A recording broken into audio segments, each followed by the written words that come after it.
तो last time हम लोग इलेक्ट्रोस्टैटिक फोर्स के कुछ एग्जांपल्स कर रहे थे। आज कुछ और एग्जांपल्स करते हैं। सबसे पहला, मान लो एक यूनिफॉर्मली चार्ज रिंग है और इसमें चार्ज पर यूनिट लेंथ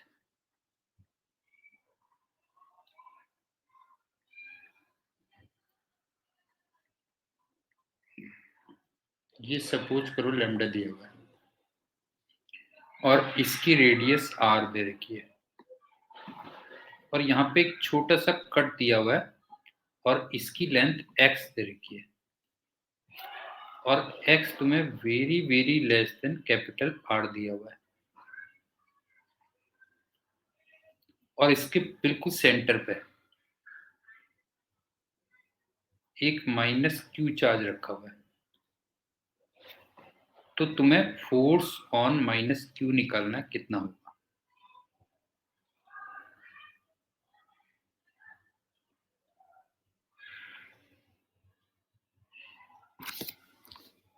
अब आप ये देखो कि अगर मैं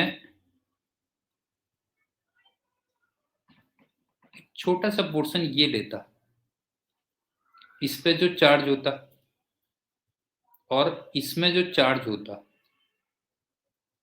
वो माइनस क्यू को इक्वल एंड अपोजिट फोर्सेस से अट्रैक्ट करते, तो इन दोनों का कैंसिल हो जाएगा ना, इसका और इसका कैंसिल हो जाएगा। इसी टाइप से अगर मैं यहां पे लूंगा, समझ में आ रहा है उज्जवल, ये और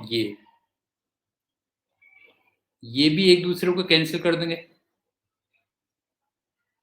लेकिन इसके सामने जो होगा ये वाला जो चार्ज होगा ये फिर कैंसिल नहीं होगा। क्यों? अगर तुम टोटल फोर्स देखोगे तो वो केवल इतने की वजह से आएगा, बस हो गया।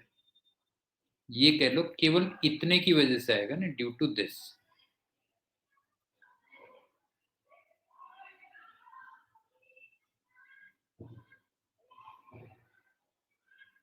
आई थिंक पॉइंट समझ में आ गया होगा।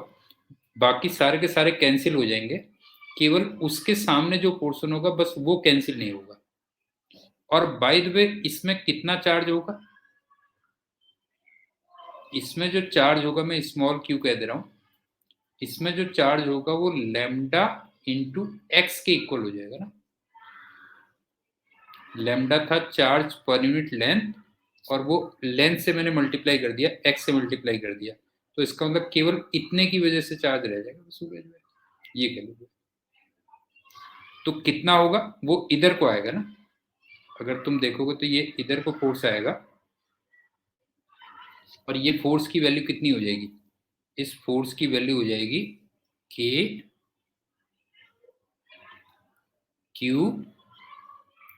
क्यू अपॉन आर स्क्वायर, और यहाँ पे जो क्यू रहा होगा वो लेमडा इंटू एक्स रहा होगा। ठीक है, मेरे ख्याल से काफी हद तक क्लियर हो गया होगा। जैसे मान लो हेक्सागन है ना, फॉर एग्जांपल हेक्सागन है, अगर उसमें हर कॉर्नर पे चार्ज होता तो कैंसिल हो जाता, लेकिन अगर मैं एक चार्ज को हटा लूंगा तो उसके सामने वाला जो चार्ज होगा उसका कैंसिल नहीं होगा। क्यों? उसके सामने वाला जो चार्ज होगा उसका कैंसिल नहीं होगा। वही कंसेप्ट यहाँ पे लगेगा, वो कैंसिल नहीं होगा। और एक बच्चों वाली बात और है कि ये एक्चुअल में माइनस क्यू चार्ज था, लेकिन यहां पे मैंने माइनस क्यू नहीं रखा है। नहीं, ये माइनस क्यू नहीं रखा है, और उसका रीजन मैं कई बार बता चुका हूं, क्योंकि ये जो भी हम निकाल रहे हैं ये अल्टीमेटली क्या है, मैग्नीट्यूड ऑफ फोर्स है ना। अगर देखोगे तो ये मैग्नीट्यूड ऑफ फोर्स है, और मैग्नीट्यूड ऑफ फोर्स अगर हम निकालते हैं तो फिर उसमें चार्जेस को विदाउट साइन रखते हैं, मतलब प्लस ही प्लस रखते हैं। ये करें। अब चलते हैं दूसरे एग्जाम्पल में।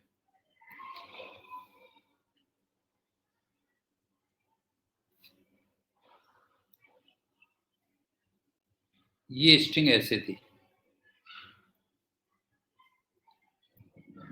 Q comma M, Q comma M,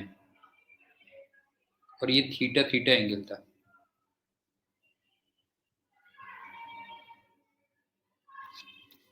और ये इक्विलिब्रियम पे था सिस्टम।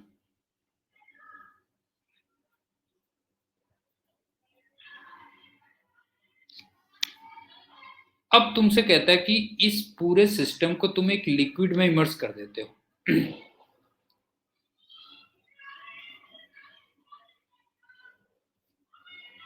और जो एंगल है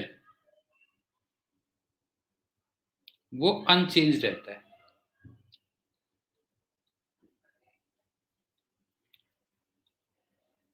तो लिक्विड का तुम्हें डाई इलेक्ट्रिक कांस्टेंट K की वैल्यू कैलकुलेट करनी है।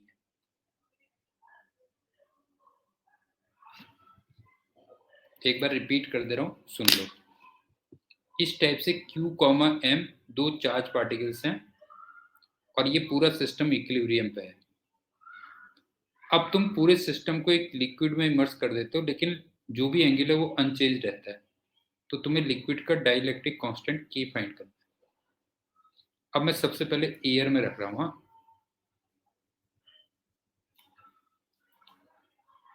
एयर में अगर मैं किसी भी एक चार्ज पार्टिकल को देखूंगा तो इसमें तीन फोर्स लगे ना। एक तो रिपल्सन,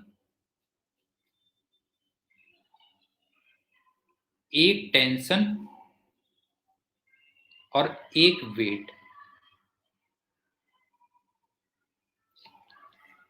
नहीं होता किसी भी, अगर उसमें देखोगे एक पार्टिकल में देखोगे तो उसमें तीन फोर्स लग रहे हैं, रिपल्सन, टेंशन और वेट। और अगर कोई बॉडी तीन फोर्सेस के अंडर इक्विलिब्रियम पे हो तो उसमें लामी थ्योरम लगाते हैं ना। नहीं, अगर तीन फोर्सेस के अंडर इक्विलिब्रियम पे हो तो उसमें लामी लगा सकते हैं कि नहीं लगा सकते हैं, बताओ बेटा जो है, उसमें हम लामी लगा सकते हैं। अब उसके लिए मुझे फिर एंगल्स चाहिए होते हैं। ये थीटा है। अब इसमें भी मैं टेंशन वाला नहीं दूंगा, मतलब लामी में एक्चुअल में तीनों फोर्स आते हैं ना, वेट भी आता, फोर्स भी आता और वेट भी आता, लेकिन टेंशन वाले को छोड़ दो। तो सबसे पहले मैं लिख रहा हूं F अपॉन,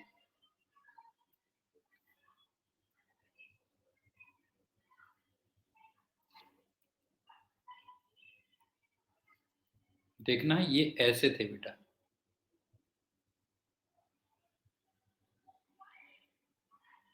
ये रिपल्सन है, ये टेंशन है और ये वेट है और ये थीटा है। तो एफ में मुझे ये वाला एंगल लिखना होगा और ये 180 माइनस थीटा होगा। और साइन 180 माइनस थीटा थीटा ही होता है, साइन थीटा होता है। क्यों? Sine 180 minus theta sine theta होता है। इसका मतलब इसकी वैल्यू हो जाएगी F upon sine theta equal to weight upon, अब वेट में देखो क्या होगा, वेट में ये वाला एंगल आएगा ना। नहीं, वेट में ये वाला एंगल आएगा और ये 90 प्लस थीटा होगा। क्यों? ये बनेगा 90 प्लस थीटा, तो साइन 90 प्लस थीटा कितना बन जाएगा, कॉस थीटा बन जाएगा। तो ये आ गया अपॉन कॉस थीटा।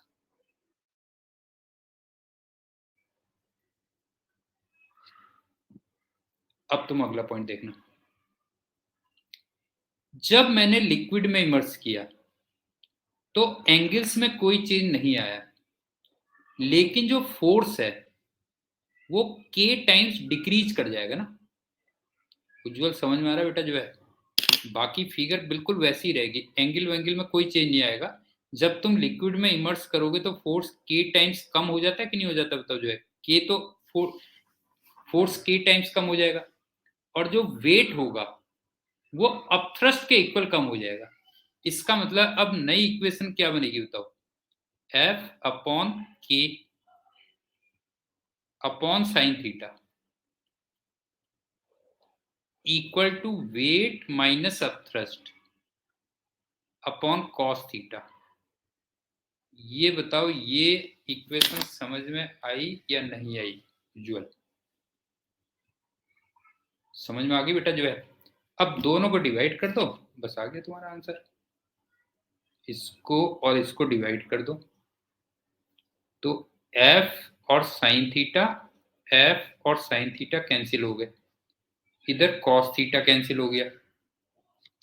तो वो लेफ्ट हैंड साइड में देखो के ही आ रहा होगा, नहीं डायलेक्ट्रिक कांस्टेंट के ही आ रहा होगा। तो के की वैल्यू कितनी होगी बताओ जो है, के की वैल्यू हो गई weight upon weight minus upthrust. अच्छा हाँ, इसमें एक चीज और दे रखी थी कि लिक्विड की जो डेंसिटी है वो n टाइम्स बॉल की डेंसिटी है और n की वैल्यू 1 से कम है, ये और दिया था। अब वेट कितना हो जाएगा देखो, total volume density of ball into g upon total volume density of ball into g minus total volume density of liquid into g. बताओ ये समझ में आया कि नहीं आया बेटा, बताओ जो है इक्वेशन समझ में आ गई, ये आ गया। अब वैल्यू रख दो, बस हो गया इसका, बी रो जी कैंसिल आ गया, तो 1/1 माइनस एन आ गया आंसर इसका, ये हो गया। तो आई थिंक समझ में आ गया होगा, जब आप लिक्विड में इमर्स करोगे तो फोर्स की वैल्यू के टाइम्स कम हो जाएगी और जो वेट है वो अपथ्रस्ट के इक्वल कम हो जाएगा। अब चलते हैं तीसरा एग्जाम्पल।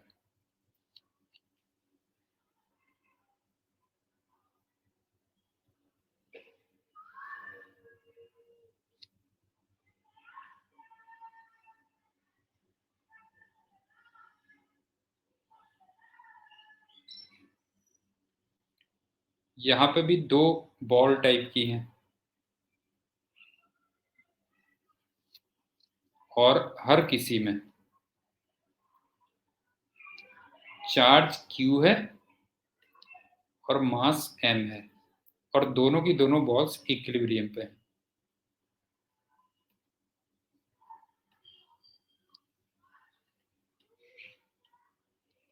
तो तुम्हें इसका पोस्टमार्टम करना है।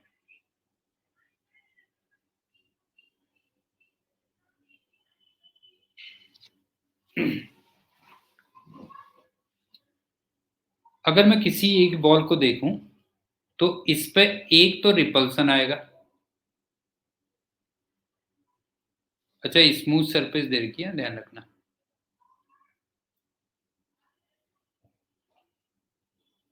और एक वेट आएगा और एक इसके बिल्कुल सेंटर पे, सेंटर से ये नॉर्मल रिएक्शन आ जाएगी।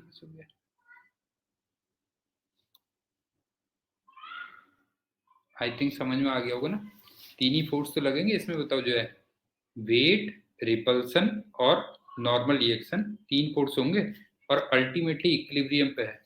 तो फिर से लामी लगा देना, बस हो गया। मेरे ख्याल से कर लोगे इस प्रॉब्लम को। आई थिंक कोई डाउट है तो बोलो बेटा जो है, क्यों इसमें अगेन तुम लामी थ्योरम लगा दोगे, ये खेलो। अब वो अलग बात है कि रिपल्सन कितना होगा, अगर ये डिस्टेंस r है तो रिपल्सन की वैल्यू होगी k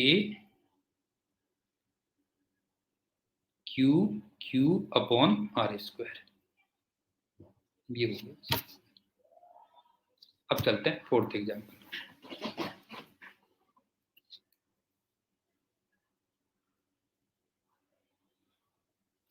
थोड़ा सा बड़ा क्वेश्चन है, जानबूझ के करवा रहा हूँ कंसेप्ट के पॉइंट ऑफ व्यू से। एज इट इज उसमें नहीं आएगा, नीट में नहीं आएगा, कंसेप्ट के पॉइंट ऑफ व्यू से हाँ थोड़ा बड़ा क्वेश्चन है, करवा दे रहा हूँ।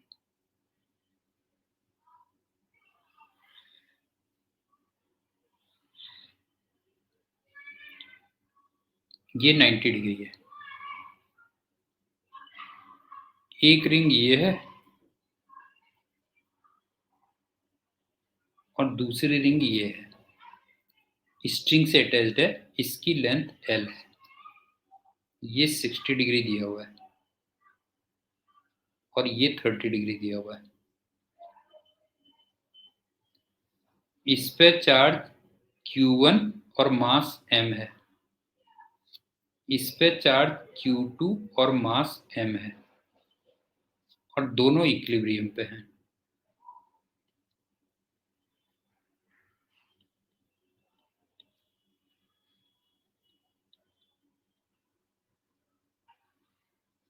और ये एंगल अल्फा है। बीच में स्ट्रिंग है, ध्यान रखना, बीच में स्ट्रिंग है। एक तो तुम्हें अल्फा निकालना है, एक स्ट्रिंग में टेंशन निकालना है, एक तुम्हें दोनों जो रिंग लगा रखी है उनमें नॉर्मल रिएक्शंस निकालनी है, N1 और N2। और एक लास्ट में तुमसे कहता है कि अगर स्ट्रिंग को कट कर देते हो, if string cut,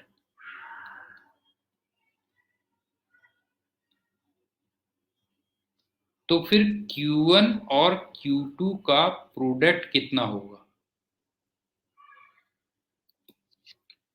so that कि इक्विलिब्रियम मेंटेन रहे। जो है फिगर देख लो अच्छी तरीके से, दो रिंग्स हैं जो एक स्ट्रिंग से अटैच्ड हैं और वर्टिकल वायर फ्रेम में रखी हुई है, दोनों इक्विलिब्रियम पे हैं। अल्फा निकालना है, टेंशन निकालना है, दोनों जगह पे नॉर्मल रिएक्शंस निकालनी है।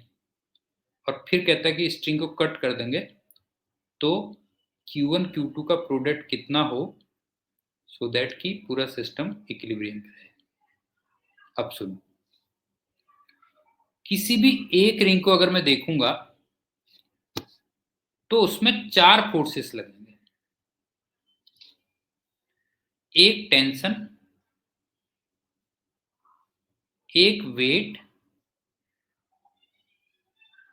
एक रिपल्सन और एक नॉर्मल रिएक्शन। जोशी बताइए बताइए, समझ में आ रहा है कि नहीं आ रहा है? किसी भी अगर मैं एक रिंग को देखूंगा तो उसमें 4 फोर्सेस लगे होंगे, टेंशन, रिपल्सन, वेट और नॉर्मल रिएक्शन। लेकिन अगर मैं लामी थ्योरम यूज करना चाहता हूं तो मुझे केवल 3 फोर्सेस चाहिए, बस हो गया। नहीं, अगर मुझे लामी थ्योरम यूज करनी है तो केवल 3 फोर्सेस चाहिए। तो अब मेरे को ये बताओ कि ये जो F होगा और ये टेंशन होगा, ये तो एक ही लाइन में होंगे ना? नहीं हो तो ये दोनों के दोनों एक लाइन में नहीं होंगे, बताओ जो है। तो इनको हटा के मैं एक फोर्स लिख सकता हूं। नहीं, अगर दो एक ही लाइन में तो उनको हटा के मैं एक फोर्स लिख सकता हूं, तो मैं इसको इधर को लिख दूंगा और मैं T माइनस F लिख दूंगा। मतलब T को मैंने बड़ा ले लिया है, लास्ट में बताऊंगा ऐसा क्यों बेटा जो है। तो T माइनस F में इधर को ले सकता हूं, तो अब 3 फोर्सेस रह जाएंगे, बस हो गया। नहीं, ये 3 फोर्सेस रह जाएंगे, उसमें हम लामी थ्योरम अप्लाई कर सकते हैं, बस हो गया, फिर कोई प्रॉब्लम नहीं है। हाँ, तो अब मैं एक नई फिगर बना रहा हूं, उसको ध्यान से देखना।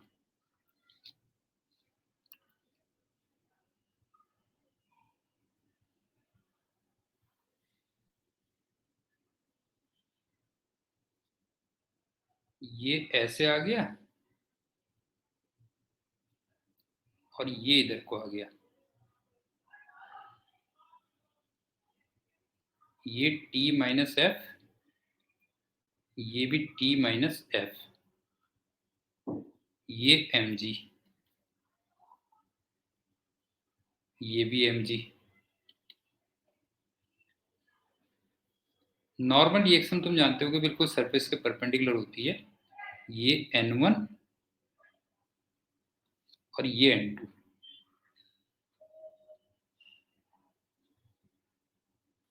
ये 90 था, ये अल्फा था, और मेरे ख्याल से ये वाले एंगल भी दे रखे मैंने, 60 और 30। ये 60, ये 30, ये वाला एंगल 90 माइनस अल्फा होगा, ये वाला एंगल 30 होगा और ये वाला एंगल 60 डिग्री होगा। पहले फिगर बताओ क्लियर हो रही है या नहीं हो रही है बेटा? जो है कहीं पे कोई फिगर में कोई प्रॉब्लम है तो बता दो बेटा। जो है अब मैं दोनों जगह पे लामी थ्योरम लगा दूंगा। पहले मैं यहाँ पे लामी लगाऊंगा और फिर मैं यहाँ पे लामी लगाऊंगा, बस तुम्हें एंगल्स ध्यान रखना है। तो पहले मैंने लिखा mg अपॉन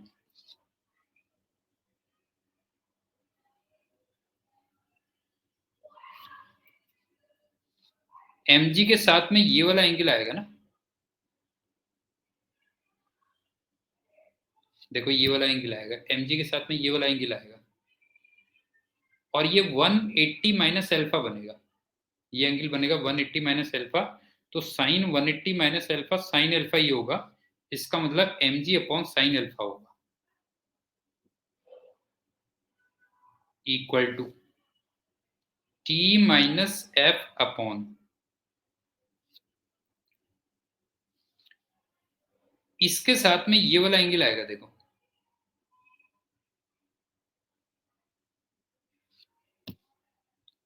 और ये साइन 90 प्लस 30 बनेगा, तो वो cos 30 बनता है। क्यों? साइन 90 प्लस 30 कितना बनता है? cos 30 बनता है।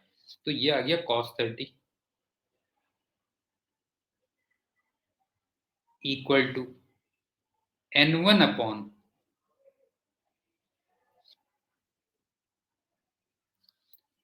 इसमें ये वाला एंगल बनेगा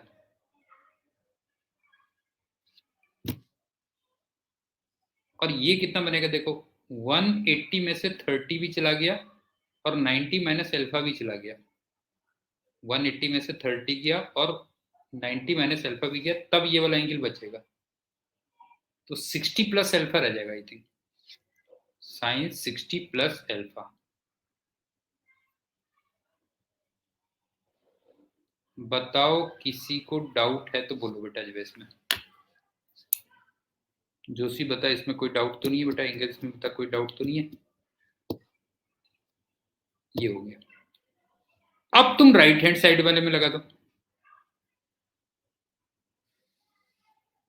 नहीं, जरा एंगल एक बार दोबारा से देख ले, दोबारा देख। mg के साथ में 180 माइनस अल्फा बना, mg के साथ में 180 माइनस अल्फा बना तो साइन अल्फा हुआ। t माइनस एफ के साथ में 90 प्लस 30 बना तो cos 30 बना। और लास्ट में देख n1 के साथ में ये वाला एंगल आएगा,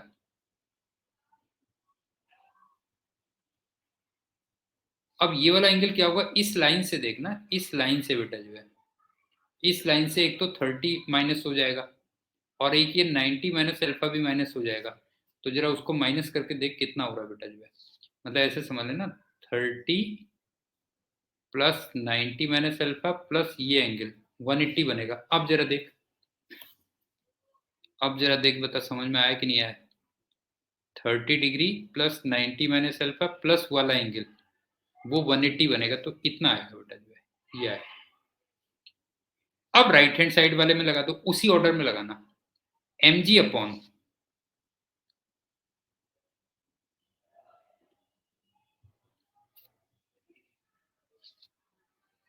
mg के साथ में ये वाला एंगल आएगा, ये एंगल आएगा और ये 90 प्लस अल्फा बनेगा तो cos अल्फा हो जाएगा ना। साइन 90 प्लस अल्फा क्या हो जाएगा? cos अल्फा हो जाएगा। तो ये आ गया cos alpha equal to t minus F upon इसके साथ में ये वाला एंगल बनेगा, देख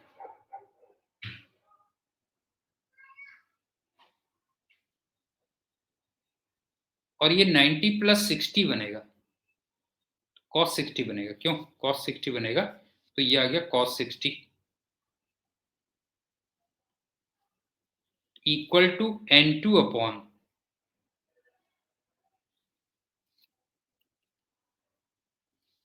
n2 के साथ में ये वाला एंगल बनेगा,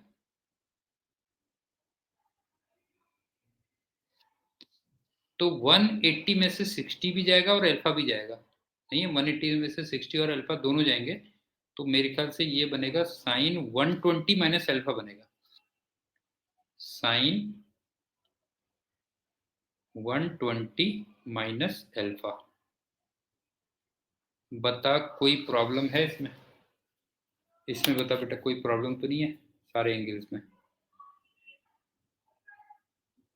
उज्ज्वल बता बेटा इसमें कोई प्रॉब्लम तो नहीं है ये वाले एंगल्स में?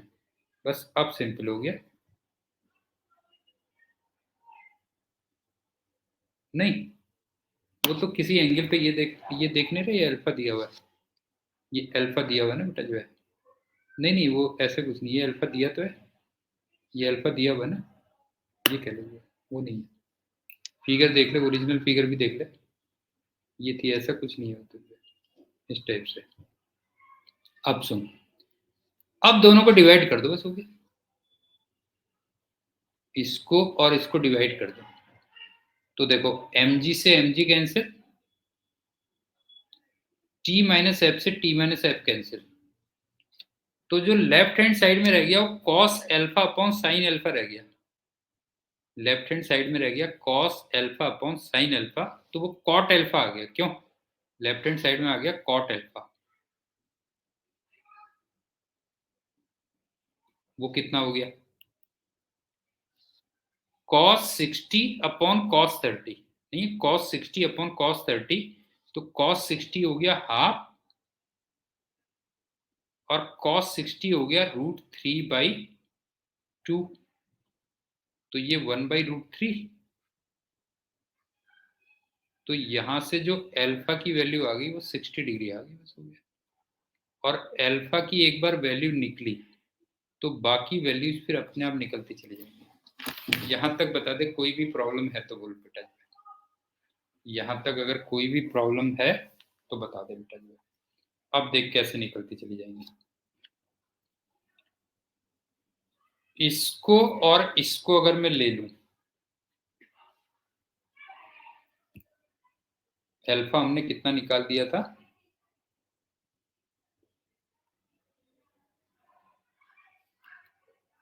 एक सेकंड है बेटा, हाँ ठीक है, अल्फा हमने कितना निकाल दिया था? 60 निकाल दिया था ना, 60। अब ये बता कि साइन 60 और cos 30 इक्वल होते हैं ना, साइन 60 और cos 30 इक्वल होते हैं, इसका मतलब t माइनस एफ की वैल्यू mg के इक्वल आ गई, क्यों? t माइनस एफ की वैल्यू mg के इक्वल आ गई,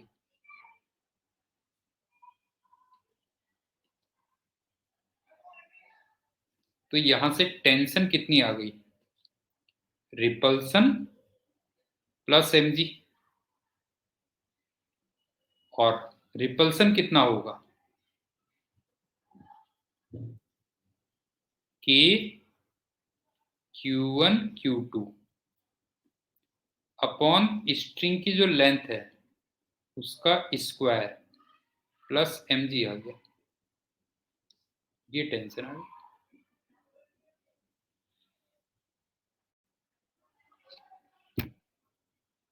उसके बाद अगर मैं ये वाली इक्वेशन और ये वाली इक्वेशन ले लूं तो यहां से n1 निकल जाएगा, क्यों? यहां से n1 निकल जाएगा, तो ये तो बनेगा साइन 60 और ये बनेगा साइन 120 डिग्री, और साइन 60 और साइन 120 डिग्री इक्वल आती है, नहीं है, साइन 60 और साइन 120 डिग्री इक्वल आती है, तो यहां से n1 की वैल्यू कितनी आ जाएगी? mg के इक्वल आ जाएगी, बस हो गया। तो अगला जो बनेगा वो बनेगा n1 इक्वल टू mg बनेगा।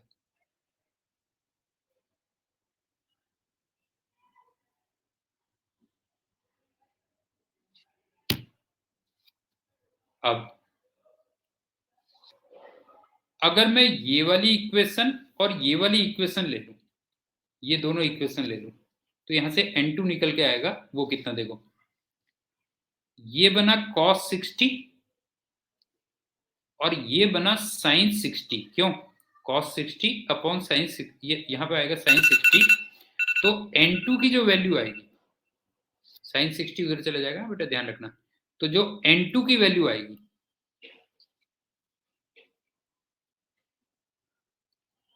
वो फिर आती sin 60 अपॉन cos 60, इसका मतलब tan 60 डिग्री इंटू mg आती। इसका मतलब N2 की वैल्यू आ जाएगी √3 ऑफ mg। ये हो गया बस। बता जोशी, कोई डाउट है तो अलार्म बजा है, कोई डाउट है तो बता। और इस प्रॉब्लम में भी कोई डाउट है तो बोल बेटा, जो है इस प्रॉब्लम में कोई डाउट है तो बोल। ये कैसे, एक बार रिपीट कर दे रहा हूं, सुन ले। किसी भी रिंग पे 4 फोर्सेस लगे थे, नहीं है, किसी भी रिंग पे 4 फोर्सेस लगे थे, लेकिन अगर मैं लामी थ्योरम यूज करना चाहता हूं तो फिर मुझे 3 फोर्सेस में लाना पड़ेगा।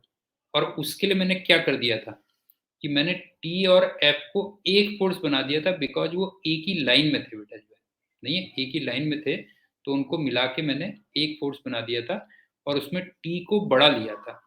अभी उसका रीजन बताऊंगा कि टी को मैंने क्यों बढ़ा दिया था। अब एक चीज और थी कि मैंने तुमसे पूछा था कि अगर स्ट्रिंग को कट कर देते हो तो Q1 और Q2 का प्रोडक्ट कितना होगा कि इक्विलिब्रियम एज इट इज रहे। तो अब मुझे ये बताओ कि अगर मैं स्ट्रिंग को कट करूंगा,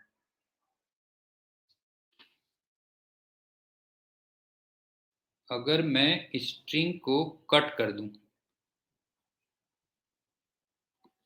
तो टेंशन 0 हो जाएगी ना।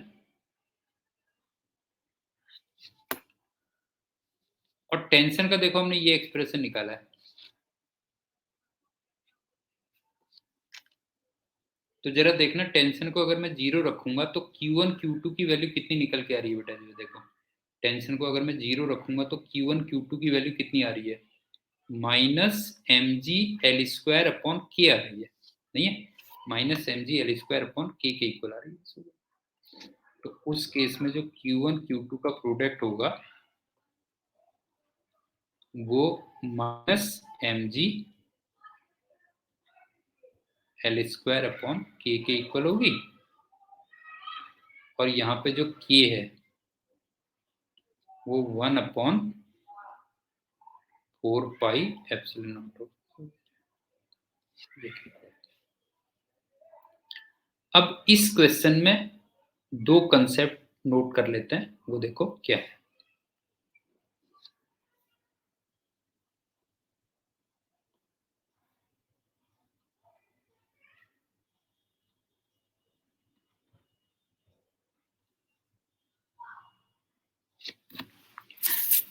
आज भी तुम्हारा थोड़ा जल्दी हो जाएगा तो चलो अच्छी बात है, कम टाइम में ज्यादा कवर हो जाएगा तुम्हारा।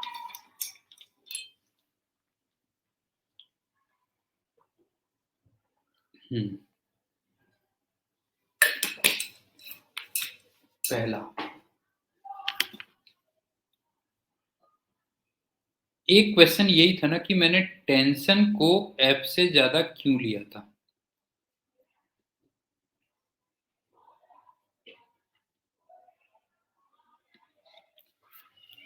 अगर मैं एफ को बढ़ा लेता बेटा, जो है नहीं है, अगर मैं एफ को बढ़ा लेता तो फिगर क्या होती है, ध्यान से देखना, ये बनती नॉर्मल रिएक्शन,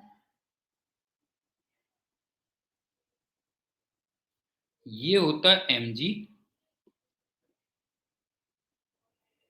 और इधर को आता f माइनस टी। और यहां पे मैं डॉटेड लाइन ड्रॉ कर दे रहा हूं एक। तो अब मुझे एक बात बताओ कि अगर तुम्हारे ना फोर्सेस ऐसे हों बेटा, एक फोर्स इधर लगा हुआ है, एक फोर्स ऐसे लगा हुआ है, एक फोर्स ऐसे लगा हुआ है, तो क्या तुम्हें लग रहा है कि ये इक्विलिब्रियम पर रह पाएगा। जोशी ये बता, अगर एक लाइन के फोर्सेस इधर ही को लगे हों, सारे एक तरफ को लगे हों, तो क्या वो इक्विलिब्रियम पे रह सकता है बेटा, जो है नहीं रह सकता ना। कोई फोर्स अपोजिट डायरेक्शन में भी तो होना चाहिए कि नहीं होना चाहिए, बता जो है ये बता, कोई ना कोई फोर्स अपोजिट डायरेक्शन में तो होना चाहिए कि नहीं होना चाहिए। कि अगर मान लो ये लाइन है, अगर एक फोर्स ऐसे है, एक फोर्स ऐसे है, तो ऑब्वियस सी बात है कोई फोर्स इधर को भी आना चाहिए ना, तभी तो इक्विलिब्रियम पे रह पाएगा कि नहीं रह पाएगा बेटा जो है। इसलिए मैंने क्या किया था, टेंशन को एफ से क्या माना था, बड़ा माना था। ये हो गया। दूसरा,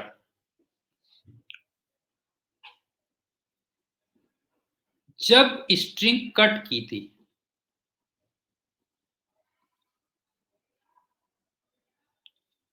तो फिर टेंशन तो हो गया था खत्म, और उस केस में तुमने देखा कि Q1 Q2 नेगेटिव आया था। इसका मतलब अनलाइक चार्जेस रहे होंगे, क्यों नहीं होता, उसका मतलब अनलाइक चार्जेस रहे होंगे, इसका मतलब अट्रैक्शन रहा होगा।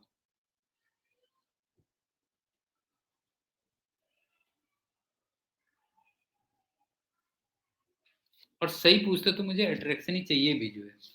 क्यों चाहिए ना अट्रैक्शन, तुम ये देखो, ये आ गई नॉर्मल रिएक्शन, ये आ गया mg। तो मैंने तुमसे नहीं कहा था मेरे को इधर को फोर्स चाहिए, ये बताओ मुझे अट्रैक्शन चाहिए कि नहीं चाहिए बेटा, ये बताओ जो है। ये कह ले बस, हो गया जो है। तो मेरे ख्याल से समझ में आ गया होगा।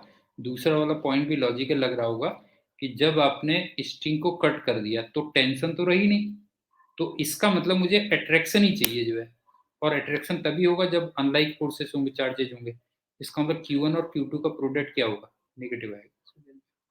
ये, अब चलते हैं नेक्स्ट क्वेश्चन में।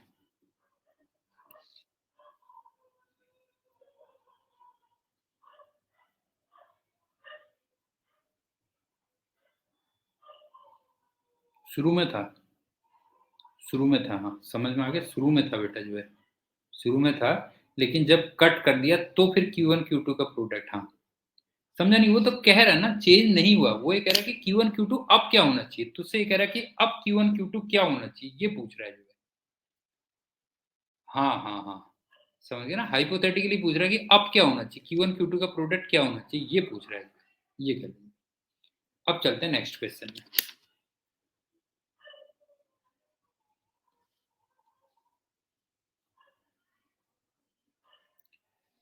एक 2 कूलॉम का चार्ज है,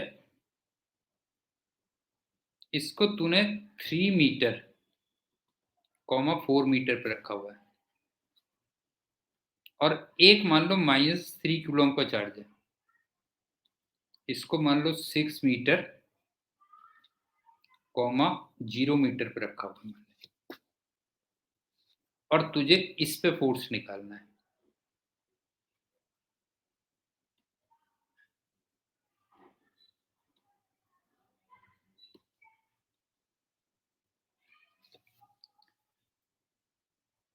कंसेप्ट पहले करते हैं, क्वेश्चन बाद में करेंगे।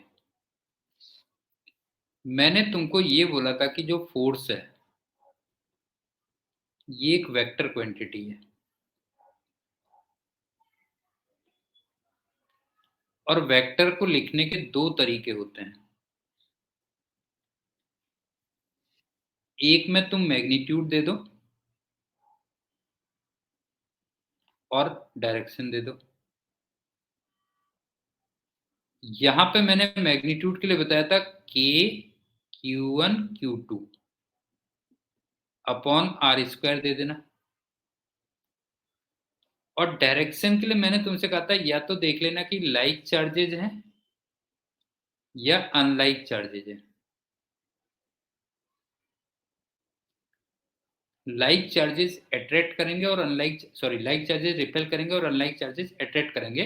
लेकिन इस वाले केस में मैंने तुमसे कहा था Q1 Q2 को तुम्हें केवल प्लस लिखना है, बस हो गया।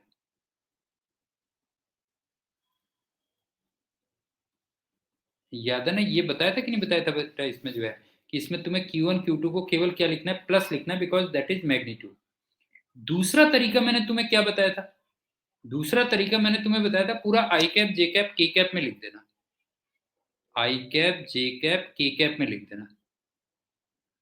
अब जो भी फिजिक्स जानता है वो इसमें से निकाल लेगा, बस हो गया जो है, ये कह लो जो है। तो इसमें मैंने तुम्हें एक फॉर्मूला दिया था, फॉर एग्जाम्पल तुम्हें फोर्स ऑन वन निकालना है, तो मैंने तुमसे कहा था K Q1 Q2 upon distance का क्यूब करना होता है। क्यों? डिस्टेंस का क्यूब करना होता है, और यहां पे फिर तुम लिखते हो R1 vector minus R2 vector लिखते हो। जोशी बता, ये तेरे समझ में याद आ रहा है कि नहीं आ रहा है बेटा? बता जो है। दूसरा तरीका ये होता था कि यहाँ पे प्रॉपर वेक्टर वो करते हो, लेकिन अब यहाँ पे जो Q1 Q2 होगा, इसको फिर साइन के साथ रखते हो आप पूरा।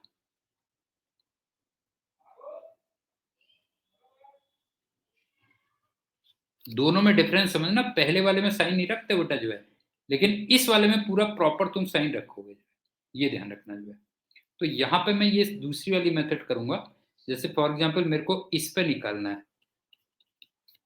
तो 3 वाले पे निकालना है, तो मैं F3 बोल दूंगा उसको। ये ध्यान रखना, F3 बोल दूंगा। तो F3 का क्या फॉर्मूला बनाऊंगा, ध्यान से देखो। मैं फोर्स ऑन 3 क्या फॉर्मूला बनाऊंगा? K Q2 Q3 upon distance का क्यूब R3 माइनस R2, ये लिखो। लेकिन अब के तुम्हें चार्जेस फिर विद साइन रखने हैं। तो सबसे पहले तो K की वैल्यू कितनी हो जाएगी? K की वैल्यू हो जाएगी 9 इंटू 10⁻9। Q2 हो जाएगा 2 कूलॉम। Q3 हो जाएगा -3 कूलॉम। अब डिस्टेंस का क्यूब करना है, डिस्टेंस का क्यूब करना है, तो एक बार डिस्टेंस फॉर्मूला दोबारा से समझा देता हूं, सुनो। इन दोनों में जो डिफरेंस है, डिफरेंस देखा जाता है बेटा, ध्यान रखना, ये 3 का है। और इन दोनों में जो डिफरेंस है वो 4 का है। तो फिर जो डिस्टेंस फॉर्मूला बनता है वो डिफरेंस के स्क्वायर को ऐड करके अंडररूट कर देते हो, नहीं है? ये कह लो। तो इसका मतलब इन दोनों के बीच में जो डिस्टेंस बनेगी वो बनेगी अंडररूट ऑफ 4 का स्क्वायर प्लस 3 का स्क्वायर। तो ये 5 मीटर बन जाएगी बस हो गया। जोशी, बच्चों वाली बात है। डिस्टेंस निकालने के लिए समझ में आ रहा है बेटा जो है? कोऑर्डिनेट्स में डिफरेंस देखते चले जाते हो। क्यों? कोऑर्डिनेट्स में डिफरेंस देखते जाते हो, और फिर डिस्टेंस के स्क्वायर इस टाइप से निकालते चले जाते हो। तो ये कितना हो गया? डिस्टेंस का क्यूब कितना हो गया? 5 का क्यूब हो गया।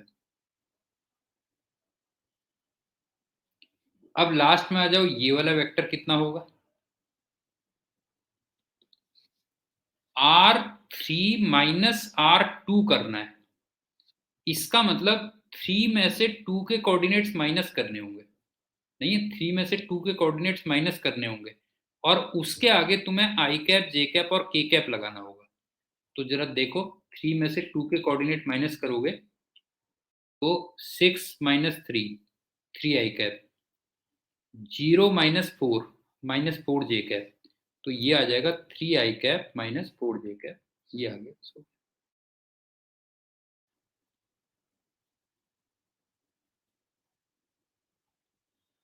इसमें किसी को डाउट है तो बता बेटा जोशी। इसमें तेरे को कोई डाउट है तो बोल बेटा जो है। ये है क्या? अब चलते हैं एक नोट पॉइंट, और उसके बाद फिर एक और एग्जाम्पल करेंगे, कुछ एग्जाम्पल्स और करेंगे।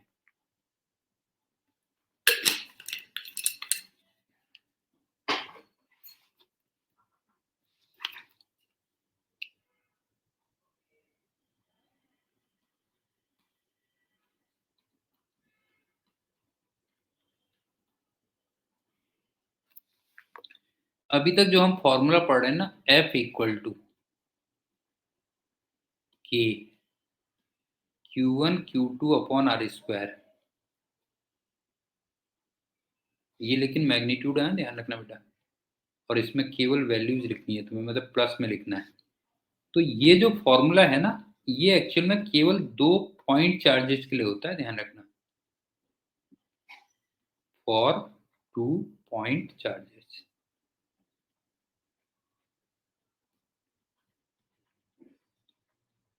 वो ग्रेविटेशन वाला कंसेप्ट है, ध्यान रखना। ये वाला जो फॉर्मूला केवल 2 पॉइंट चार्जेस के लिए यूज कर सकते हो, लेकिन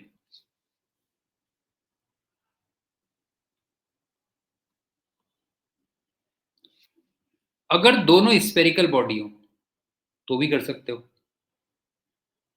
अगर स्फेरिकल में सॉलिड हो हॉलो, उससे कोई फर्क नहीं पड़ना। अगर एक स्फेरिकल एक पॉइंट चार्ज हो तब भी तुम डायरेक्ट फॉर्मूला यूज कर सकते हो, लेकिन बाकी किसी भी केस में फिर तुम्हें इंटीग्रेशन पे जाना पड़ता है जो है। तो आई थिंक समझ में आ गया होगा। ये फॉर्मूला केवल 2 पॉइंट चार्जेस के लिए एप्लीकेबल है, लेकिन कुछ और कंडीशंस में कर सकते हो। दोनों स्फेरिकल बॉडी हो या फिर एक स्फेरिकल बॉडी हो एक पॉइंट चार्ज हो, तो भी तुम डायरेक्ट कर सकते हो। मतलब ये इन कंडीशंस पे लग जाएगा, ये भी पॉइंट चार्ज, ये भी पॉइंट चार्ज, ये स्फेरिकल बॉडी, ये भी स्फेरिकल बॉडी, ये स्फेरिकल बॉडी और ये पॉइंट चार्ज, इनमें अप्लाई कर सकते हो।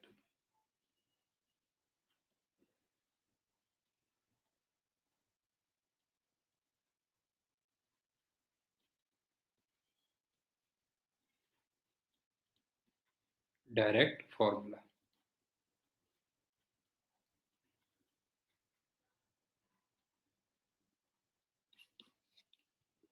अब वो एक अलग बात है कि स्फेरिकल बॉडी, हाँ, ग्रेविटेशन वाली बात।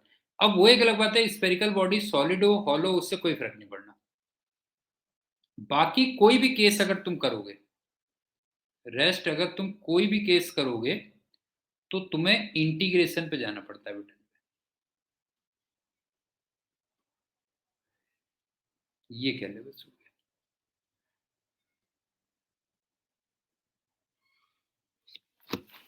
आई थिंक समझ में आ गया होगा, सेम कंसेप्ट चल रहा है।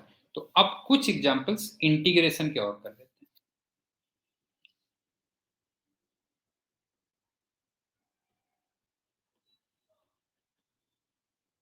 हैं। Examples of integration.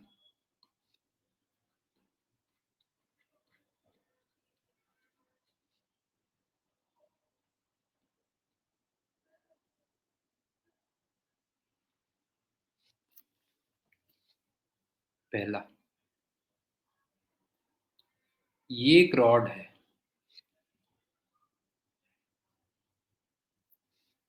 अरे यार क्या करूं जो उज्जवल, तो समझ ले बस। मैं सोच रहा हूँ तुम्हारा जल्दी से कंप्लीट करके वहां तक फिर।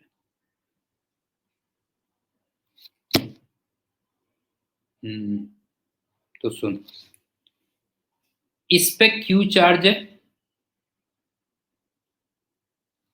और एल लेंथ है, और यहाँ पे एक माइनस क्यू चार्ज है। चलो क्यू ही रख देता हूँ, ये रख देता हूँ। दोनों में फोर्स निकालना है कितना होगा।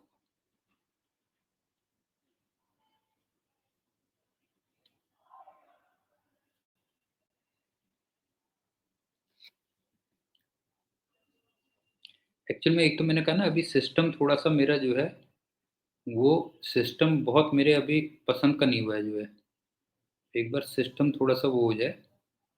एक तो इंक के पास मेरी चॉइस नहीं है बेटा जो है, इंक में ना चॉइस नहीं बन रही है इसकी। हाँ, और उसकी थिकनेस में मज़ा नहीं आ रहा मेरे को थोड़ा सा। ये दो चीज़ें हो जाए तब थोड़ा और फ्लुएंसी आ जाएगी इसमें। अब सुनो, ये 2 पॉइंट चार्जेस भी नहीं है। उससे तो मेरे ख्याल से पॉइंटर से तुम्हें बहुत ज़्यादा फर्क नहीं पड़ा होगा। मैं देख रहा था एक आध वीडियो, मैं अपने देख रहा था, उसमें तुम्हें बहुत ज़्यादा फर्क नहीं पड़ा था। क्यों? तुम्हारे एंड से तुम्हें फर्क नहीं पड़ रहा है मेरे ख्याल से। पॉइंटर में तुम्हें पड़ रहा है। चलो वो भी लिख दूंगा जो है।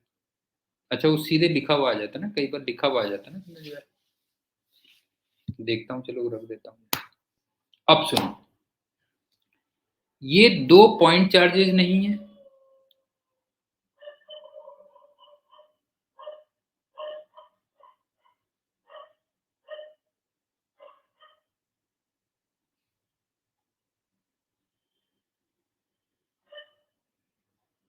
हाँ, वो कुछ टाइम के बाद आता है ना, ठीक कह रहा है।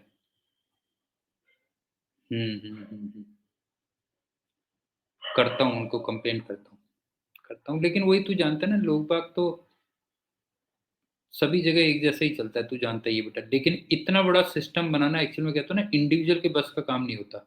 ये सिस्टम हमें किसी से हायर करना पड़ता है बेटा जो है। ये सिस्टम हम नहीं बना सकते, बहुत कॉम्प्लिकेटेड सिस्टम है एक्चुअल में ना। बहुत ज़्यादा फंड्स भी चाहिए होते हैं, बहुत वो होते हैं, तो हमें कहीं न से हायर करना पड़ता है बेटा जो है। और बाकी जगह तू जानता ही है, फिर वो दुनिया एक जैसी होती है। तू मेरे अंदर के दर्द को वो मत कर बेटा जो है ना?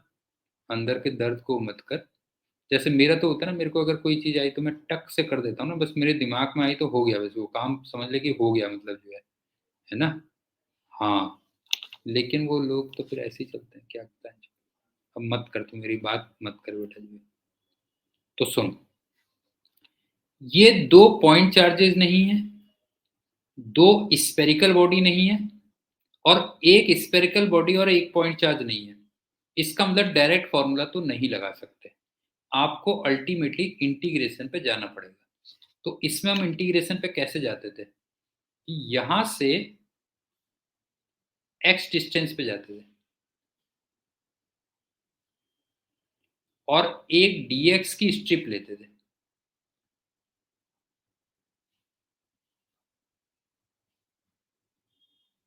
अब इतने पे जो छोटा-सा चार्ज होगा,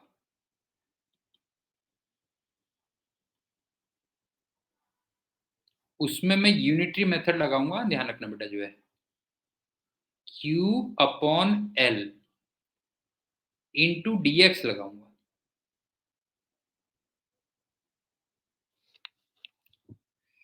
L लेंथ पे Q चार्ज है, 1 लेंथ में कितना चार्ज होगा, dx लेंथ में कितना चार्ज होगा।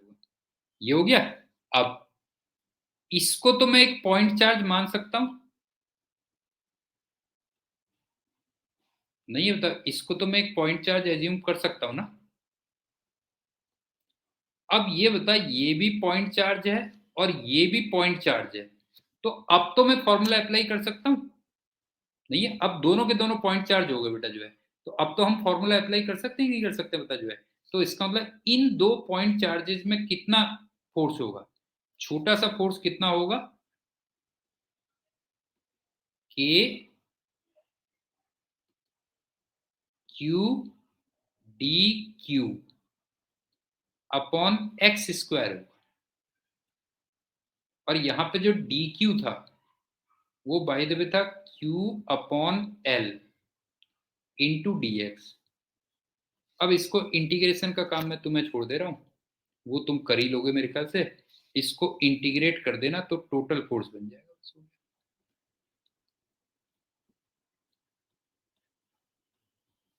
तो नेट फोर्स बन जाएगा।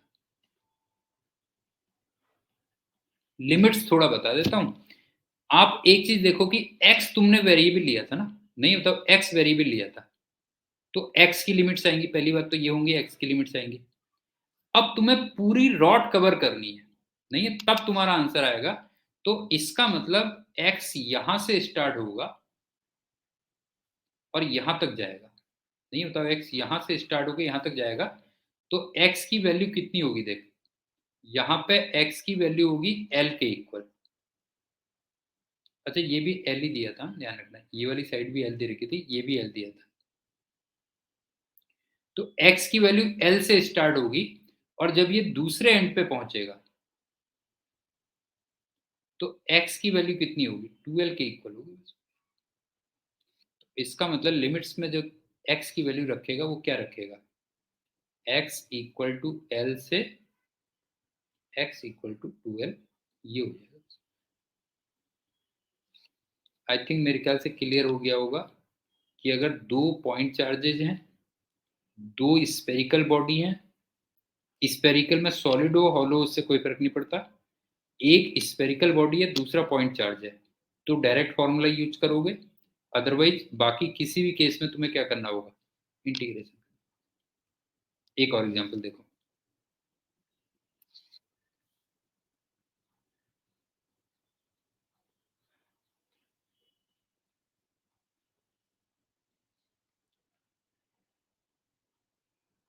ये एक सेमी सर्कुलर रिंग है और इस पे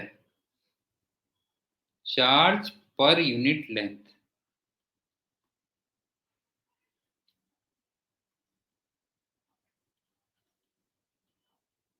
ये लैम्डा दिया हुआ है और इसके बिल्कुल सेंटर पे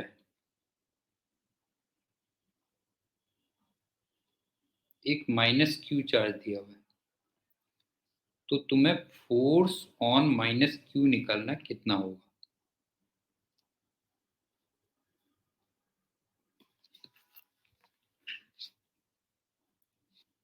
सपोज करो मैं यहाँ पे थीटा पे जाता हूँ और एक डी थीटा की स्ट्रिप लेता हूँ।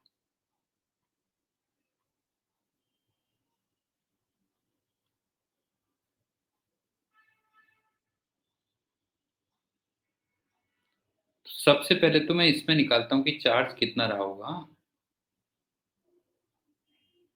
इसको छोटा क्यू कह दे रहा हूँ।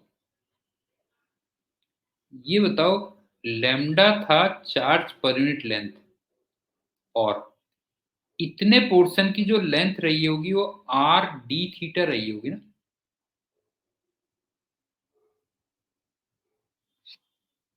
Arc equal to radius into angle कर रहा हूँ। क्यों जोशी, ये बता। Arc equal to radius into angle कर रहा हूँ तो उतने की लेंथ कितनी रही होगी, आर डी थीटा। तो इसका मतलब इसमें छोटा सा चार्ज रहा होगा lambda into R D theta. लेकिन इसी टाइप का एक स्ट्रिप यहां भी तो मिलेगी कि अगर ये थीटा है तो ये भी तो आएगी।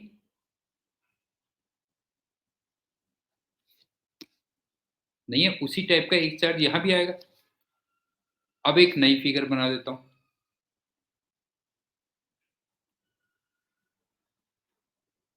ये था माइनस क्यू।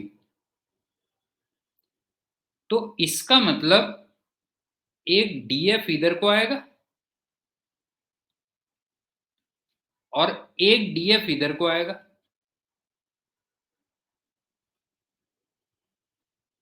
ये थीटा था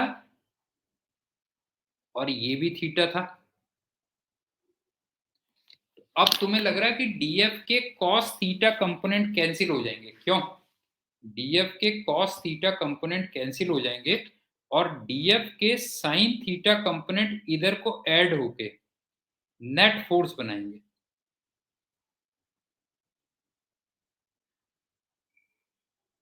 ये बता समझ में आया या नहीं आया बेटा, बता जो है। डीएफ के कॉस थीटा कंपोनेंट तो हो जाएंगे कैंसिल और डीएफ के साइन थीटा कंपोनेंट ऐड होके उधर को नेट फोर्स बनाएंगे।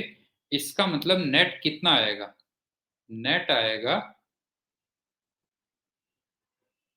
Under root of D F sine theta. और ये हाफ रिंग के लिए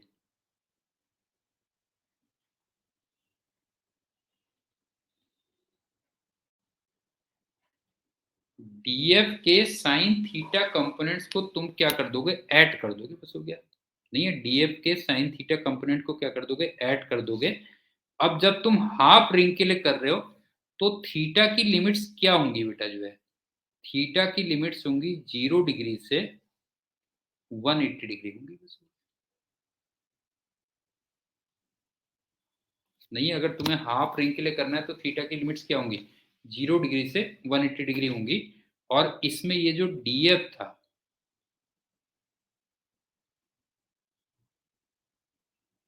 इसकी जो वैल्यू होगी वो क्या होगी, देखो K Q Q upon R square होगा ना, क्योंकि दोनों चार्जेस के बीच में डिस्टेंस आर स्क्वायर है, आर है। और यहाँ पे ये जो क्यू होगा,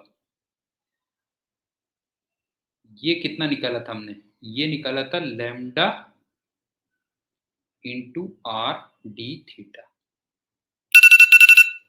ये कह लो जोशी। समझ में आया तेरे, नहीं आया बता बेटा। ये बता, ये समझ में आया कि नहीं आया बता जो है। ये है, लेकिन इसमें एक कंसेप्ट भी है, अभी बताऊँगा बेटा जो है, कंसेप्ट भी है, वो बताऊँगा। अब फिर से वही वाली बात आ रही है कि ये माइनस क्यों था?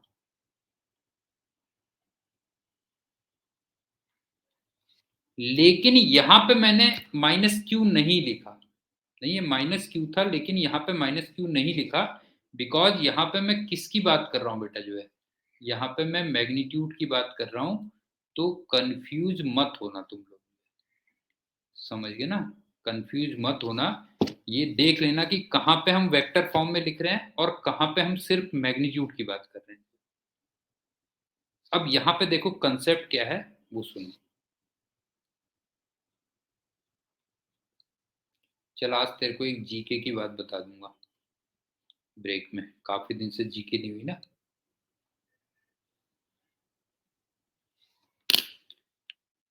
एक्चुअल में ना कुछ बच्चों को डाउट ये होता है कि वो ये कहते हैं कि सर डीएफ का साइन थीटा कंपोनेंट तो 2 तरफ से आए। नहीं है, कई बच्चे ये कहते हैं कि डीएफ के साइन थीटा कंपोनेंट 2 तरफ से आए, तो आपने ये क्यों नहीं लिखा 2 डीएफ साइन थीटा? कुछ बच्चे ये कहते हैं। तो उसमें अच्छी तरीके से देख लेना बेटा।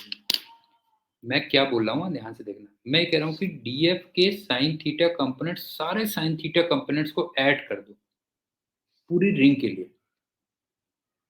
ये कह रहा हूँ मैं जो है, ध्यान से देख। कुछ बच्चे कहते हैं कि सर डीएफ साइन थीटा यहाँ से आया, टीएफ साइन थीटा यहाँ से आया है, तो आपने 2 डीएफ साइन थीटा क्यों नहीं लिखा? लेकिन मैं दूसरे तरीके से कह रहा हूँ उसको। मैं ये कह रहा हूँ, हाँ, सुन बेटा जो है, मैं ये कह रहा हूँ कि मैंने हाफ रिंग के लिए, हाँ, हाँ, मैं ये कह रहा हूँ कि मैंने हाफ रिंग के लिए डीएफ के साइन थीटा कंपोनेंट्स को ऐड कर दिया या इंटीग्रेट कर दिया है। तो इसका मतलब ये हुआ कि अगर तुम केवल डीएफ साइन थीटा को इंटीग्रेट कर रहे हो, तो तुम लिमिट रखोगे 0 डिग्री से 180 डिग्री। लेकिन अगर तुम 2 डीएफ साइन थीटा कर रहे हो, हाँ, तो फिर तुम 0 डिग्री से केवल 90 डिग्री तक करोगे, बस ये ध्यान रखना जो है। क्यों?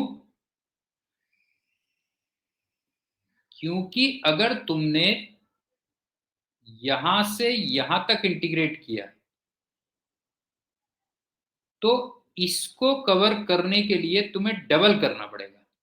समझ गए ना? इस वाले पोर्शन को कवर करने के लिए तुम्हें डबल करना पड़ेगा।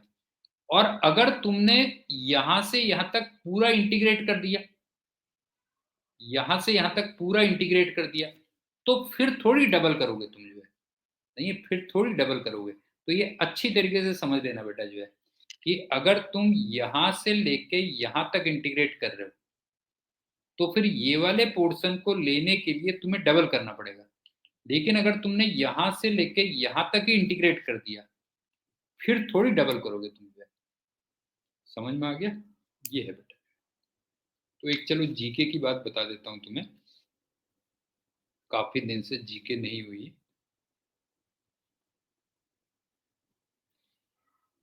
एक तुमने ना बाल्टिक कंट्रीज के बारे में पढ़ा होगा।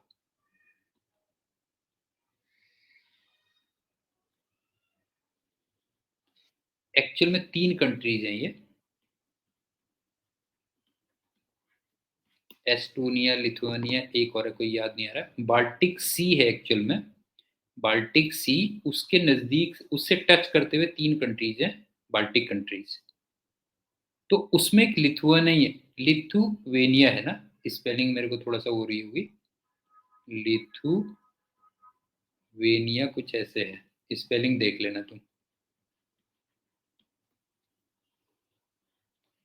तो इंटरेस्टिंग बात ये है कि इनकी जो लैंग्वेज है ना, वो संस्कृत से बहुत मिलती है बेटा जो है।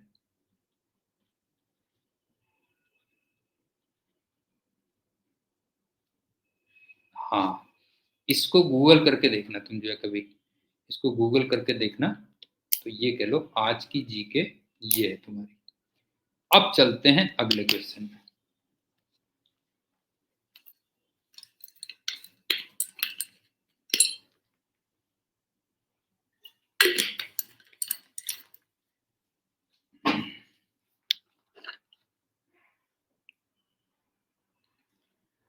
एक ये स्पेरिकल बॉडी है,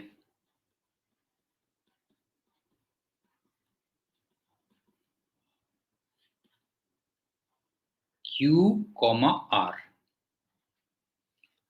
और इसके सेंटर से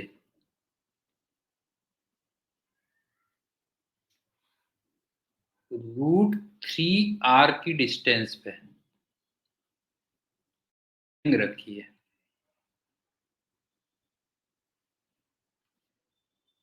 और इस पे -Q चार्ज है और रेडियस R है। तो तुम्हें दोनों पे फोर्सेस निकालने, फोर्सेस कितने होंगे।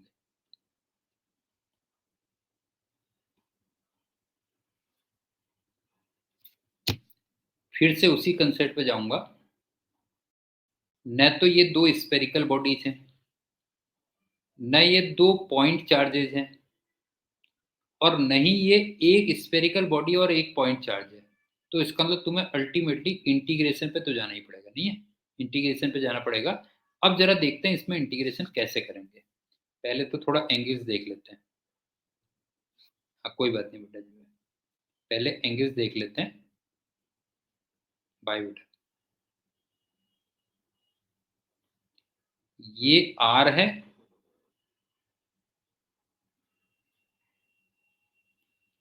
ये √3R है।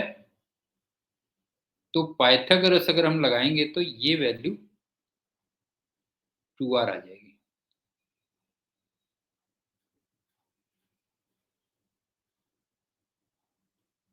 और इस वाले एंगल को अगर मैं थीटा कहता हूं,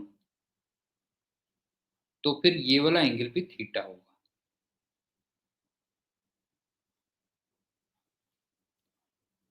अब मैं क्या कर रहा हूं कि रिंग को छोटे छोटे चार्जेस में डिवाइड कर रहा हूं। जैसे एक ये है, एक ये है। मान लो ये -dq है,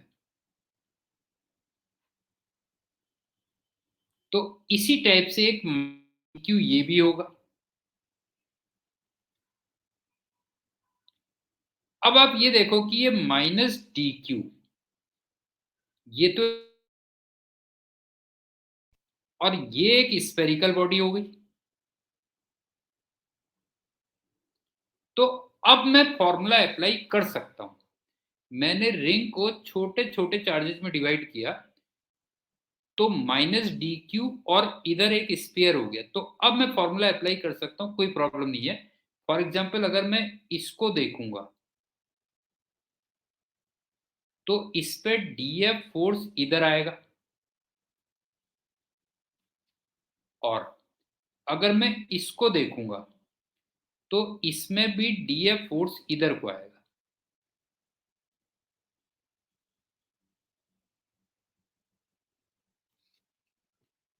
और अब के तुम्हें लग रहा होगा कि dF के साइन थीटा कंपोनेंट कैंसिल होंगे, बिकॉज ये भी थीटा आएगा ना।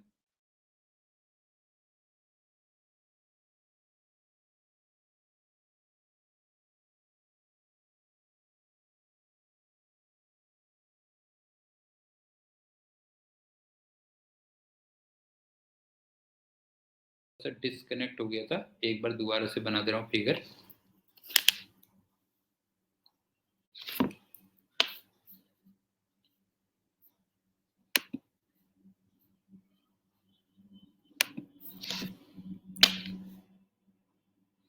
ये रिंग थी।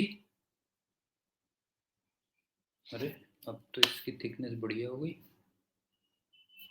गुड। और ये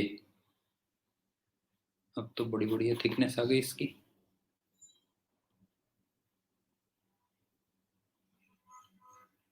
यहां पे dF इधर को था,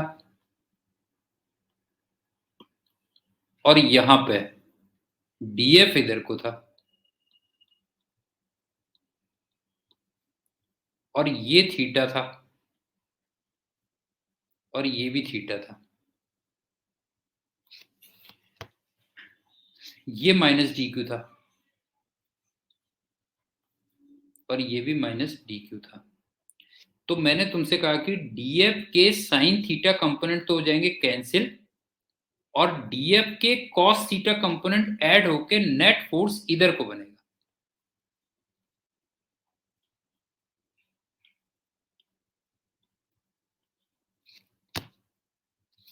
इसका मतलब अगर मैं नेट फोर्स देखूंगा,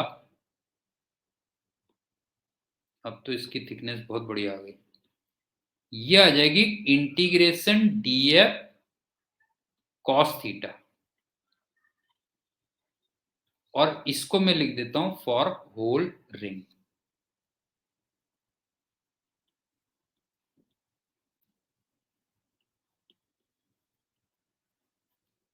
अब वैल्यू रख देते हैं, बस हो गया। देखो ये √3r था, ये r था,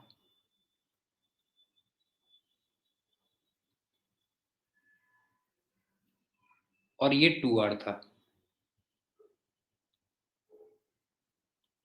और ये वाला एंगल थीटा था।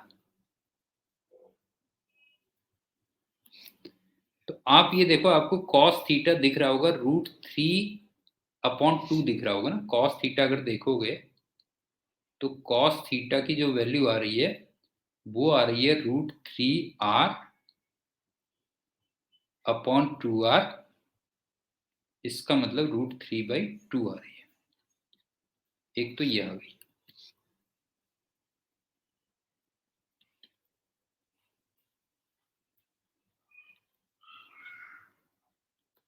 अब डीएफ पे आ जाओ। के क्यू डी क्यू अपॉन, दोनों के बीच में डिस्टेंस 2r है बेटा। अगर तुम देखोगे तो दोनों के बीच की डिस्टेंस 2r है ना, ये वाली डिस्टेंस लोगे आप, ये वाली डिस्टेंस लोगे।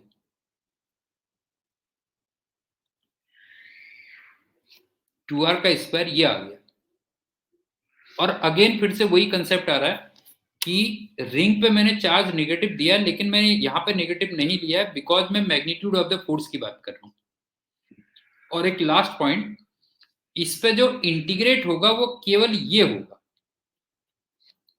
पूरी रिंग के लिए जो इंटीग्रेट होगा वो केवल डी क्यू होगा, और बाकी सारी चीजें इंटीग्रेशन के बाहर आ जाएंगी। तो अल्टीमेटली ये कितना हो जाएगा, देखो ये आ जाएगा, के बाहर आएगा, क्यू बाहर आएगा, 2r का स्क्वायर बाहर आएगा, और √3/2 ये भी बाहर आएगा। तो तुम्हें सिर्फ डी क्यू इंटीग्रेट करना होगा पूरी रिंग के लिए।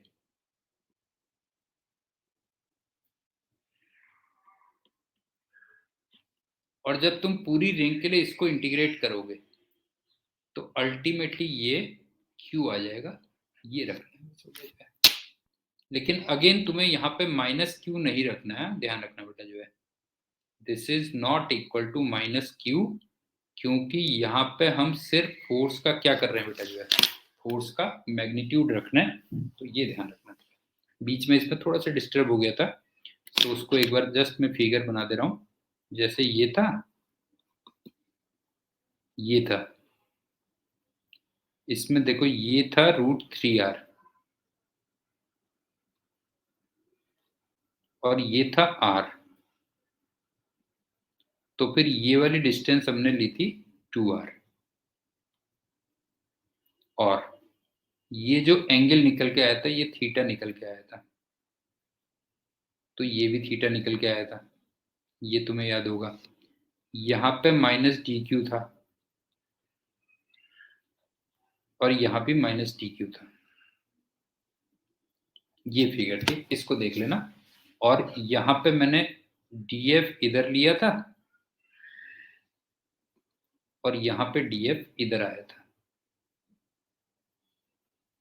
और अल्टीमेटली हमने df के cos थीटा कंपोनेंट्स को इंटीग्रेट किया था, because sin theta components cancel हुए थे, तब हमारा नेट फोर्स इधर को आया था।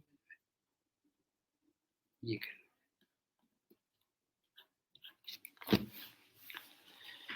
अब चलते हैं, ये तो हमारा फोर्स कंप्लीट हो गया बेटा, फोर्स वाला पोर्शन हो गया कंप्लीट। तो अभी तक हमने क्या क्या पढ़ा है, क्वांटाइजेशन पढ़ा है, और हमने इंड्यूस चार्जेस पढ़े हैं, हमने फ्रिक्शनल चार्जेस पढ़े हैं, और फ्रिक्शनल और इंड्यूस्ड को मिला के कुछ क्वेश्चंस मैंने बताए थे, और एक फोर्स पे हमने पूरा कंप्लीट कर लिया। आज छोटा सा एक टॉपिक और है, वो देख लो क्या है।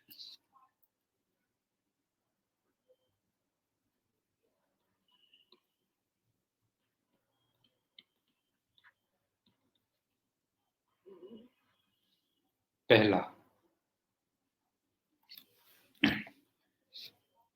अगर मास या चार्ज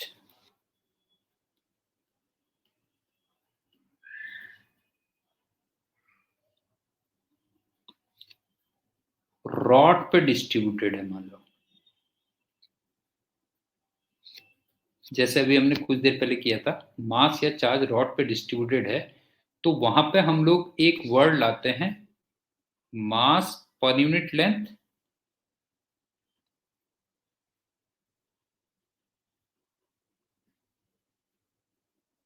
या चार्ज पर यूनिट लेंथ।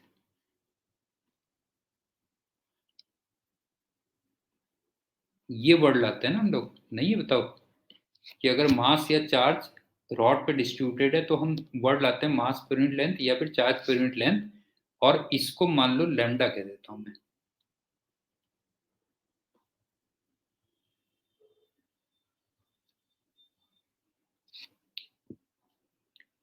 अब इसमें फिर दो केसेस होते हैं।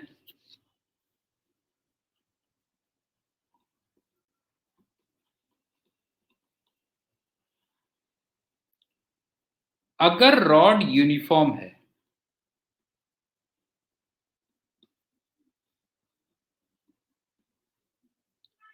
तो ऑब्वियस सी बात है लैम्डा की वैल्यू कांस्टेंट होगी।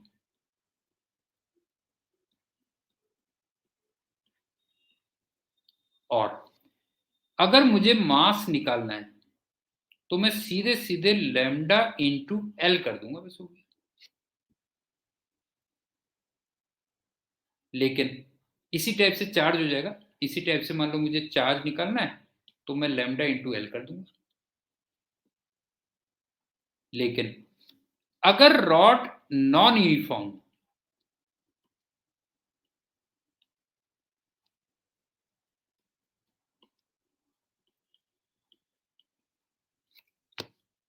तो फिर लैम्डा कांस्टेंट नहीं होगा ना। अगर तुम देखोगे तो तब लैम्डा की वैल्यू कांस्टेंट नहीं होगी।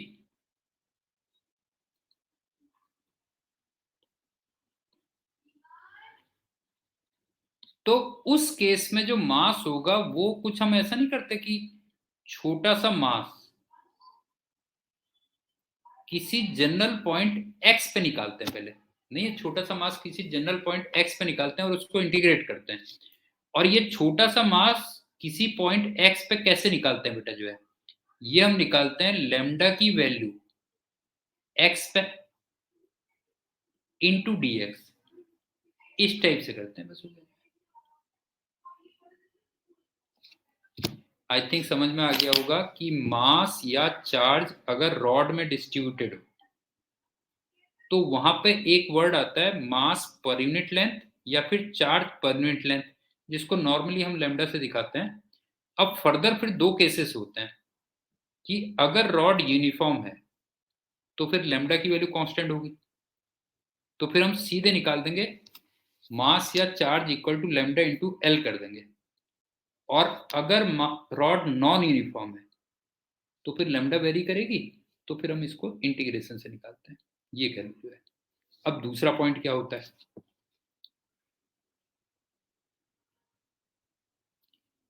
अगर मास या एरिया, मास या चार्ज कह लो,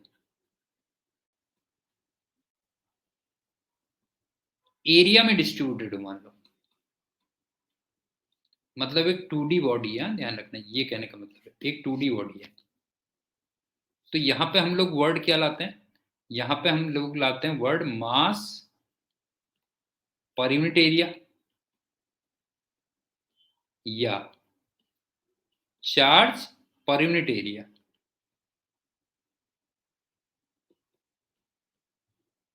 और इसको नॉर्मली हम लोग सिग्मा से दिखाते हैं। फिर से दो केस हो गए कि अगर मान लो यूनिफॉर्म है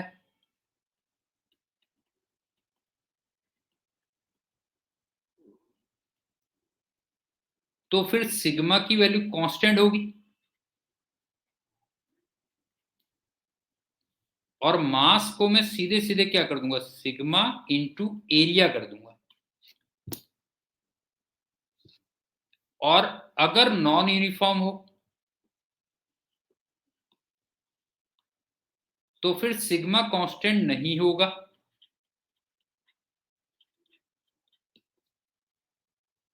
तो अब मैं जो मास निकालूंगा वो इंटीग्रेशन डीएम करूंगा किसी जनरल पॉइंट एक्स पे, इंटरमीडिएट कोई पॉइंट एक्स कह लो, और डी एम एक्स क्या लिख सकता हूं, उस जगह पे मास पर यूनिट एरिया इंटू छोटा सा एरिया उस जगह पे। तो मेरे ख्याल से ये भी क्लियर होगा। अब लास्ट में आता है तीसरा पॉइंट कि अगर मास या चार्ज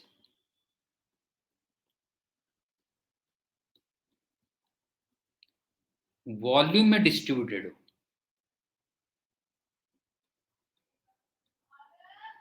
इसका मतलब 3D बॉडी हो, क्यों? तो फिर हम यहां पे कौन सा वर्ड लाते हैं, यहां पे हम लाते हैं मास पर यूनिट वॉल्यूम या चार्ज पर यूनिट वॉल्यूम, और इसको नॉर्मली हम लोग रो से दिखाते हैं। क्यों नॉर्मली रो से दिखाते हैं? और वैसे भी तुम एक चीज जानते होगे कि मास पर यूनिट वॉल्यूम, इसको वैसे भी हम लोग डेंसिटी बोलते हैं ना बेटा, जो है इसको हम बोलते हैं डेंसिटी। और इस डेंसिटी को वैसे भी हम किससे दिखाते हैं, मतलब रो से दिखाते हैं, ये कह लो जो है। और फिर से वही दो केस बन जाएंगे कि अगर मान लो यूनिफॉर्म हो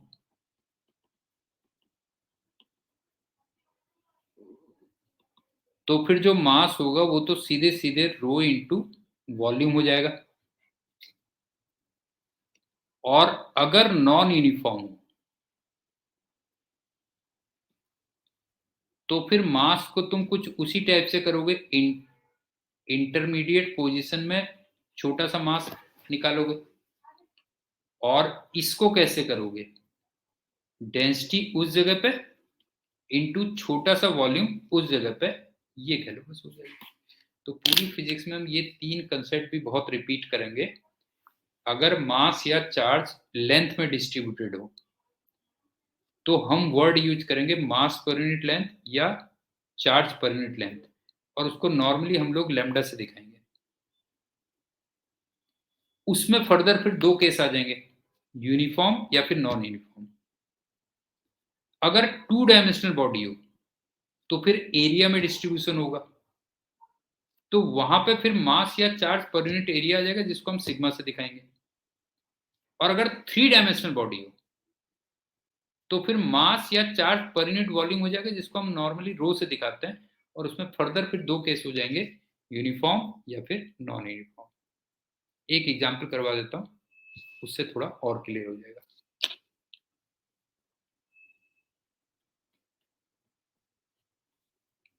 एक रॉड रखी है एक्स एक्सिस के लॉन्ग, एक एंड एक्स इक्वल टू 0 पे रखा हुआ है, एक end X equal to L पे रखा हुआ है, लेकिन ये नॉन यूनिफॉर्म है।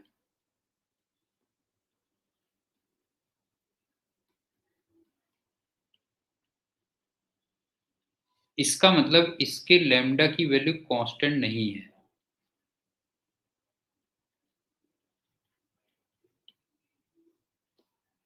ये फंक्शन ऑफ एक्स दिया हुआ है और ये मान लो अल्फा एक्स दिया हुआ है।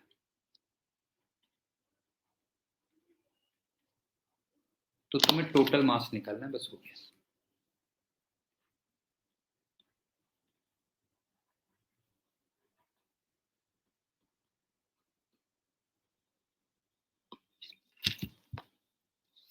तो इसको देखो कैसे करेंगे। मैं x कोऑर्डिनेट पे जाता हूं कहीं पे और एक dx की स्ट्रिप लेता हूं।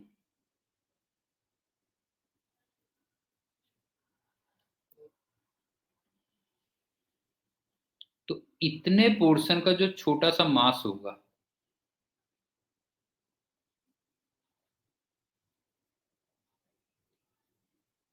वो क्या होगा, इस जगह पे मास पर यूनिट लेंथ इनटू इसकी लेंथ। आई थिंक समझ में आ गया होगा ना, ये इतने छोटे पोर्शन का मास क्या होगा बेटा, जो है इस जगह पे मास per unit length into dx, और इस जगह पे मास पर यूनिट लेंथ कितना है, मतलब x कोऑर्डिनेट पे मास पर यूनिट लेंथ कितना है, अल्फा x है। तो ये हो जाएगा अल्फा x इंटू dx हो जाएगा। अब इसको इंटीग्रेट कर दोगे तो टोटल मास पता चल जाएगा, बस हो गया। लेकिन वही मैंने तुमसे कहा x की लिमिट चलेंगी। फॉर एग्जाम्पल यहाँ पे x इक्वल टू 0 से x इक्वल टू एल तक तुम्हारी लिमिट्स आएंगी, जो भी आएंगी x इक्वल टू 0 से x इक्वल टू एल तक लिमिट आएंगी। ठीक है, अब एक छोटा सा लास्ट पॉइंट है।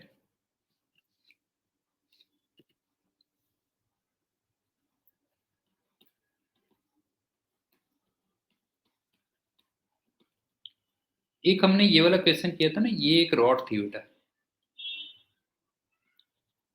इस पे चार्ज था Q और लेंथ थी L, और मैंने एक dx का वो लिया था, और इस पे जो छोटा सा चार्ज लिया था वो ले लिया था Q upon L into dx लिया था। इसका मतलब यूनिटरी मेथड लगाई थी।